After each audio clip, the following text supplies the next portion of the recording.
This week, we're going to be talking about thesis statements. We are also working on introductions, and the thesis statement is, of course, part of an introduction. But what makes a quality or effective thesis statement? Well, first, a thesis statement should state the position that will be explained or supported throughout the rest of your essay. Second, it should use concrete, specific language and be very focused. In doing so, it will let your readers know what to expect in the writing that follows.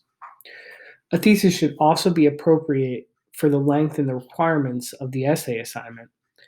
A longer essay assignment, something that is maybe 10, 15, 20 pages, is going to have a broader thesis, one that covers more ground.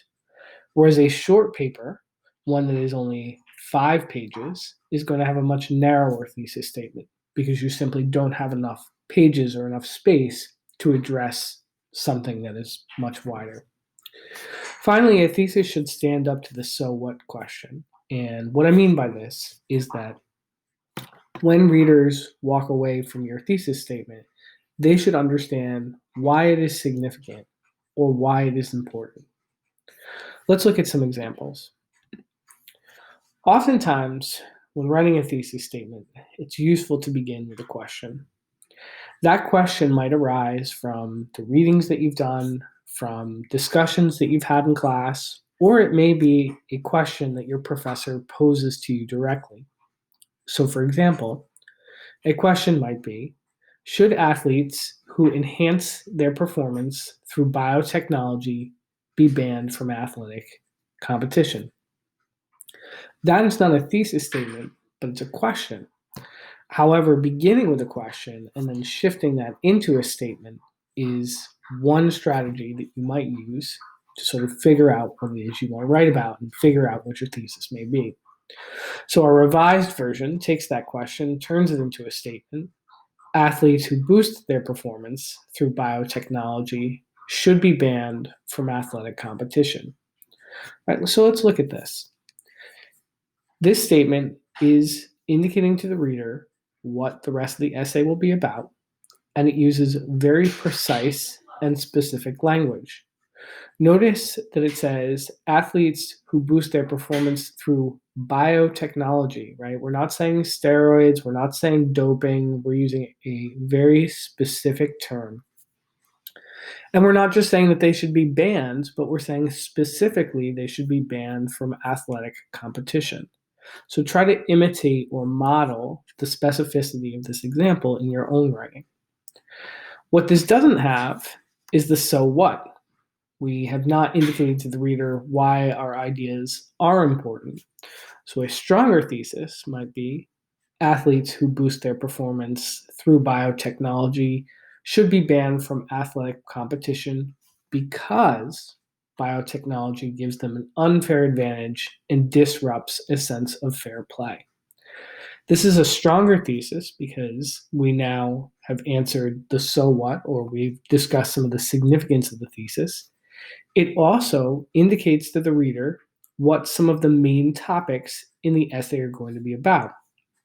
One main topic will likely be an unfair advantage, and another main topic will probably be disrupting the sense of fair play.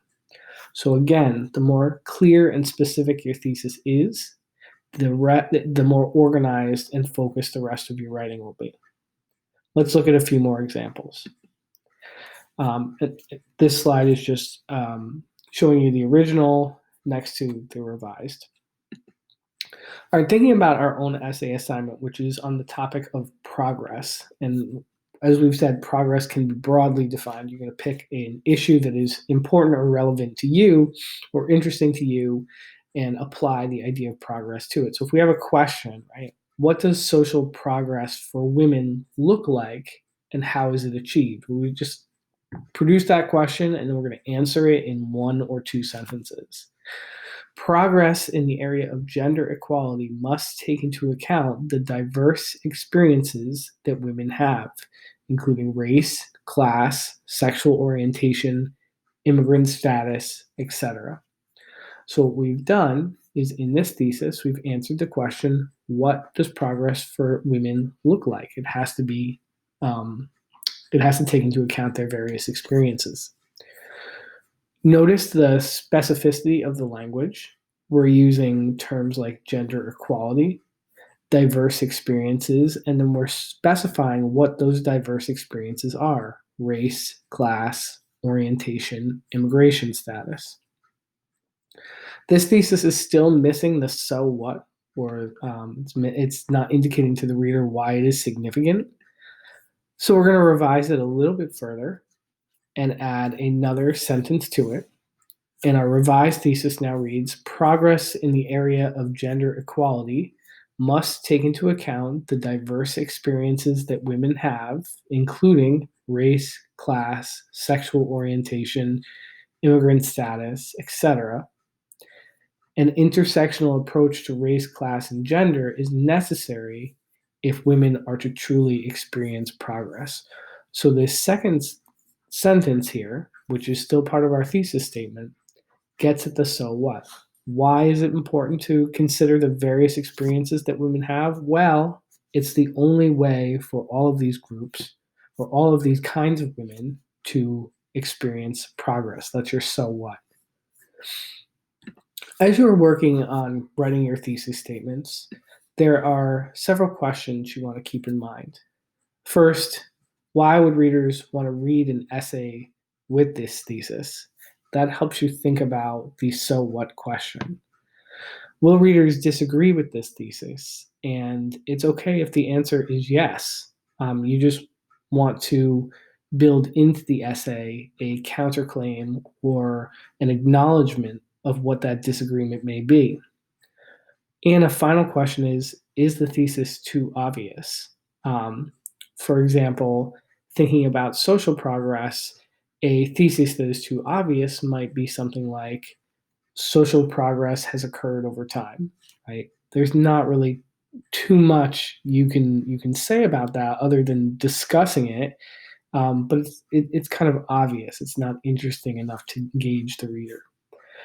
In the next video, we're going to take a look at some common mistakes that students make when writing thesis sentences.